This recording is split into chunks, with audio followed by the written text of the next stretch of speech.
ዶክተር ሰላም ላንተ ይሁን። እነሆ አንተ የተናገርካቸው ምልክቶች አንዳንዶቹ ይታይብኛል። ምርመራ አድርጌ ሄሞግሎቢን እና ቫይታሚን ቢ12 ኖርማል ነው ተብያለሁ። ነገር ግን አይረን አንሷል። አይረን እየወሰድኩ ነው። ምን ትመክረኛለህ? የሚል ጥያቄ ተጠይቋል። እንግዲህ አይረን እጥረት በሚኖርበት ጊዜ ወደ በኋላ ላይ አኒሚያ ይመጣል። ነገር ግን አይረን ዲፊሸንሲ ብቻውን ሊኖር ይችላል ማለት በአኒሚያ ሳይኖር ማለት ነው።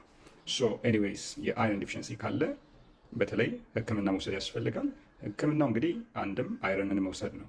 አይረን በተለያየ አይነት መልኩ ይዘጋጃል በመድኃኒት ከዛም ባለፈም ደግሞ አንዳንድ ሁኔታዎች ደግሞ በመርፌ መልኩም ሊሰጥ የሚችልበት ፖሲቢሊቲ አለ። ወደ ከመድኃኒት በተጨማሪ ማድረግ ያለብንን ነገር ለማውራት ያክል አይረን የትኞቹ አይነት ምግቦች ውስጥ አለ የሚለውን ማንሳት በጣም አስፈላጊ ነው። አይረን በሁለት መልኩ ሄም አይረን የሚባል አለ፣ ነን ሄም አይረን የሚባል አለ። ሄም አይረን የሚባለው ከእንስሳት የሚገኘው የአይረን አይነት ነው። በተለይ ስጋ፣ አሳ፣ ዶሮ በዚህ ውስጥ እናገኛለን። በጣም በቀላሉ ሪሌቲቭሊ አብዞርቭ የሚደረግ ነው ይሄኛው። ሌላው ደግሞ ከእጽዋቶች የሚገኘው ደግሞ የአይረን አለ። በተለይ አተር ውስጥ፣ ባቄላ ውስጥ፣ ምስር ውስጥ፣ ሽሮ ማንሳት እንችላለን። አንዳንድ ደግሞ አትክልቶች አሉ፣ ስፒናችን ማንሳት እንችላለን። የተለያዩ አይነት እጽዋቶችም በተጨማሪ ማንሳት እንችላለን። ጤፍንም በተወሰነ መልኩ ማንሳት እንችላለን። ይሄኛው ነን ሄም አይረን ሪሌቲቭሊ ከሄም አይረን ይልቅ ለስ አብዞርቭድ ነው፣ ወይም ደግሞ ከምንበላው ምግብ ውስጥ ይሄ ዳይጀስቲቭ ሲስተማችን ሙሉ በሙሉ አይረኑን አብዞርቭ ላያደርግ ይችላል።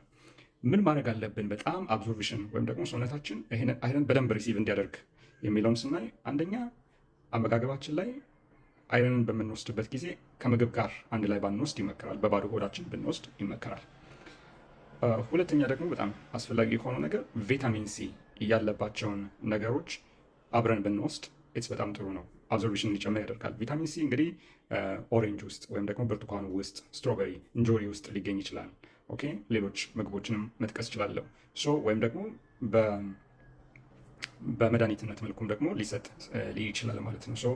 ይህንን አይነት ነገር መውሰድ ያስፈልጋል። ሌላው እንግዲህ የሚያስፈልገው በጣም ይሄንን አይረን በምንወስድበት ጊዜ በተመሳሳይ አይነት ጊዜ ባንጠጣ፣ በተለይ ኮፊ ወይም ደግሞ ቡና ከዛም ባለፈም ደግሞ ሻይ በዚህ ታይም ኢንተርቫል ባንጠጣ ይመከራል ማለት ነው። ምክንያቱም አብዞርቬሽኑን ስለሚቀንሱ።